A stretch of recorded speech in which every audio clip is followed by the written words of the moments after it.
Hi மக்களே, எல்லாத்துக்கும் வணக்கம். எல்லோரும் எப்படி இருக்கீங்க? இன்றைக்கி நம்ம வீடியோவில் என்ன பார்க்க போகிறோம்? இன்றைக்கி என்னோடய ஸ்டைலில் எண்ணெய் கத்திரிக்காய் தாங்க செய்ய போகிறோம். இது ரைஸ்க்கும் சாப்பிட்லாம், டிஃபனுக்கும் சாப்பிட்லாங்க.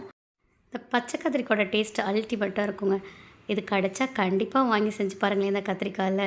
இப்போ கடாய் ஒன்று வச்சுக்கலாம். அது 3 டேபிள் ஸ்பூன் கடலெண்ணெய் தாங்க ஊற்றிருக்கேன். அதோட அரை டீஸ்பூன் கடுகு போட்டுக்கலாம். அரை டீஸ்பூன் உளுத்தம்பருப்பு போட்டு நல்லா பொரியட்டும். அதுக்கப்புறம் சின்ன வெங்காயம் நீளமாக கட் பண்ணி வச்சுருக்கேன். கருவேப்பிலையும் போட்டு நல்லா வதக்கிக்கிறேன். அதோட 2 தக்காளி குட்டி குட்டியாக கட் பண்ணி போட்டு தக்காளி நல்லா கரையிற வரையும் வதக்கிக்கலாங்க. நான் இப்போ 1/2 கிலோ கத்திரிக்காய் எடுத்திருக்கேன். பச்சை கத்திரிக்காய் தாங்க எடுத்திருக்கேன். இது அம்மா ஊர்லேருந்து கொண்டு வந்தது. எங்கள் ஊரில் பர்பிள் கத்திரிக்காய் தாங்க கிடைக்கும். இது சொத்தையெல்லாம் பார்த்துட்டு நல்லா வதந்துக்கோங்க. எண்ணெயில் போட்டு நல்லா வதக்கிக்கலாங்க கத்திரிக்காவை. இதோட கல்லுப்பு கொஞ்சம் போட்டுக்கலாம். 1 டீஸ்பூன் மிளகாத்தூள், கொஞ்சமாக மஞ்சத்தூள் போட்டுக்கிறேன். தேங்காய் பால், தண்ணிக்கு பொதுவாக நம்ம தேங்காய் பால் தாங்க ஊற்றுறோம். தேங்காய் பால் ஒரு அரை மூடி திக்காக எடுத்துருக்கேன். ஊற்றி நல்லா வேகட்டும். இடையில கிண்டி விட்டுக்கோங்க. அவ்வளோதாங்க, நம்ம கத்திரிக்காய் நல்லா வெந்து அந்த எண்ணெயெல்லாம் பிரிஞ்சு வந்துடுச்சு.